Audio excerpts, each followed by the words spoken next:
You're listening to Soundside. I'm Libby Denkman. President Trump has threatened to sign an executive order that would end mail-in voting in America. His comments last week on social media come at a time when the president is suggesting multiple ways to help Republicans hold control of Congress in the 2026 midterms. Nearly a third of national ballots were mail-in the 2024 election, and the Washington state legislature required vote by mail starting in 2011. Steve Hobbs is Washington's Secretary of State, and he joins me now. Welcome, Mr. Secretary. Thanks for being here on a Monday morning. Good to be here, Libby. So, first off, I guess we just have to say, can he do that? What is the legal authority that the president has over how states run their elections? Well, I looked over the U.S. Constitution and I didn't see any under Article 2, but under Article 1, Section 4, it rests with the states and it rests with Congress. So really, he doesn't have any authority. And the reason why it is in the purview of the states and in Congress is because our founders did not want an overzealous executive to control the elections. And I know that some people don't trust me because I'm a Democrat, that a listener might be a Republican. Hey, all you got to do is read Federalist 59 and you'll get it straight from Alexander Hamilton. And Alexander Hamilton, he was one of our founders. So I think he's got it right. I think he knows what he's talking about. One of our founders, also an amazing singer. The president argues here that states are merely agents of the federal government when it comes to counting votes. Your response to that? Well, first of all, I didn't realize I was an agent. That's pretty awesome. But no, that's not how the Constitution works. We are, we're a separate state. We do have separate rights. It is true that, we're gonna send the results or the certification, especially when it's coming to presidential elections or federal elections. Certainly those are communicated to the federal government, but no, we don't do their bidding. So what happens if Congress, controlled by Republicans and so far pretty willing to go with the flow when it comes to something that President Trump wants, decides to pass a law related to this? I mean, could there be a future in which this becomes statute and congressional elections, at least, have to be in person? Do you foresee something like that coming down the pike? So that is a great question because that is something that could very well happen. That is in the purview of the federal government and Congress. The issue, though, is do they have enough votes to pass something like that? And certainly the House does because they rubber stamp everything. But the Senate does not. They do not have the votes in the Senate. And in fact, the SAVE Act, which addresses that very issue about mail-in voting, is stuck in there and has from what I heard, that does not have the votes to pass out of the U.S. Senate. So you were Secretary of State during the 2024 election. We're talking about election security. How would you say 2024 went? Was there a lot of fraud? No, there was, of course, every election, there are reports of irregularities. I guess you could call them fraud or suspected fraud. And that would be out of the 5 million voters. Out of the 5 million, 4 million voted. And there was 0.0005 reported incidents of irregularity. So that would be like something as simple as they forgot to sign their ballot, to they marked their ballot weird. But that doesn't mean that they committed a crime because there's a process. Everyone has due process. So if somebody's accused of being, let's say, a non-citizen, that goes before the county auditor, which convenes a canvassing board. And then that in turn gets turned to the county prosecutor if need be. So there is a process. Our elections are pretty secure and safe around here. Now, Libby, you might remember, and the listeners might remember, there was a little incident of about a ballot box blowing up.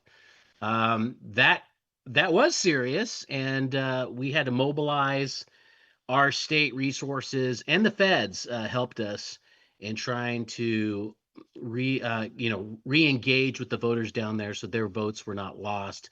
Many of them had to redo a ballot. And that was in the Vancouver area, right? Southwest Washington, I think, in the 3rd Congressional District? Yes, and people seem to forget it also spilled over to Oregon. So there was an Hmm. Oregon congressional district. Now, what's interesting is both cases in both Oregon and Washington State, both those congressional districts were hotly contested.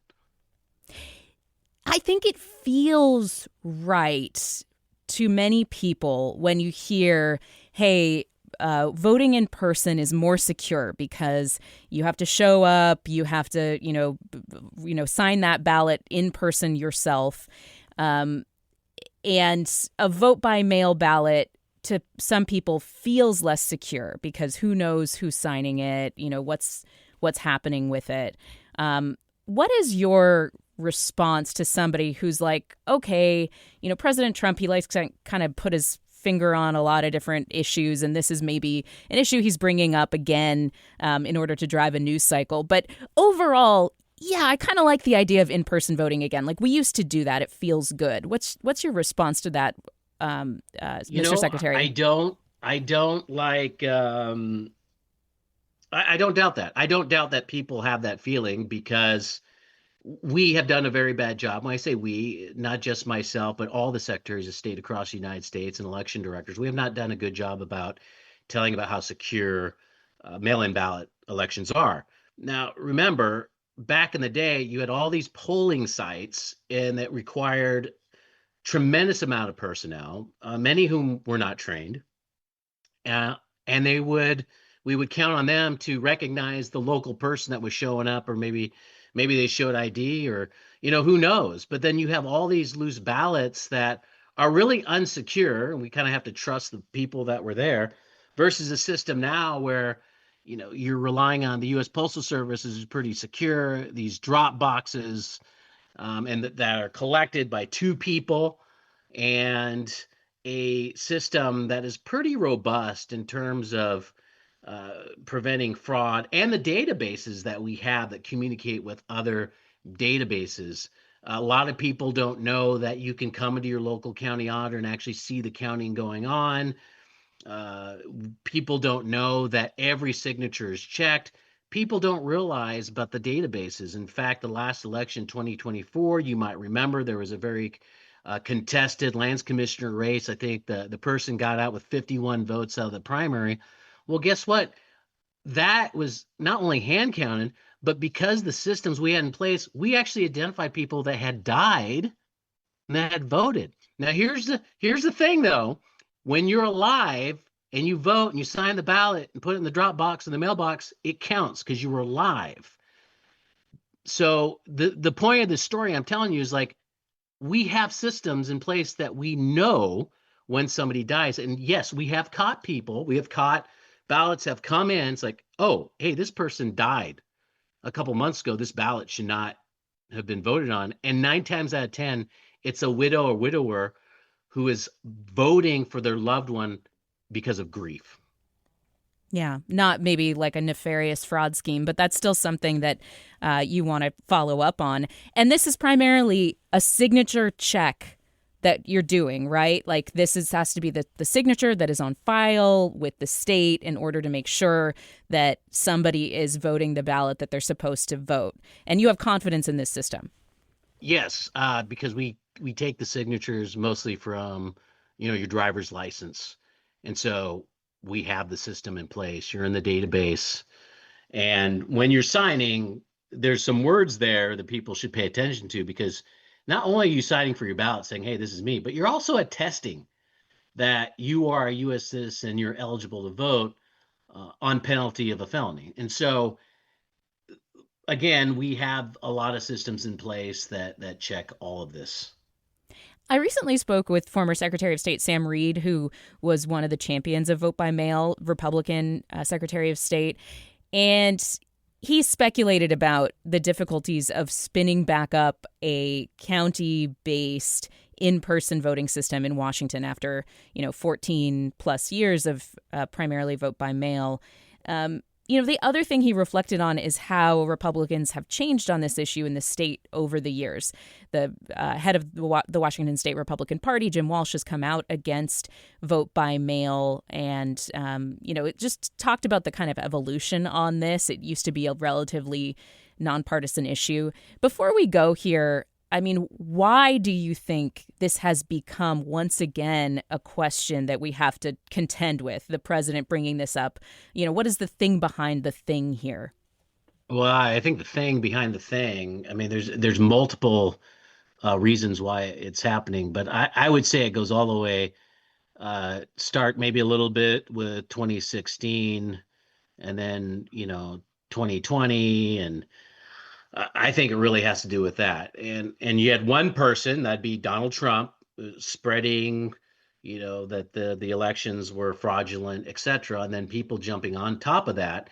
And then what makes things more complicated is you have nation state actors, Russia, China, Iran, North Korea. You also have violent extremist groups who have a pretty robust information operations apparatus where they can fire up social media, they can scan social media, they can find those social media posts and share them and highlight them and push them. And that has made things a lot worse. And so we have to do a better job of explaining to the American people, to Washingtonians in my case, how elections are really ran. The kind of boring part of elections. Like, I want to make elections boring again, and we have to do a better job of explaining how elections are ran.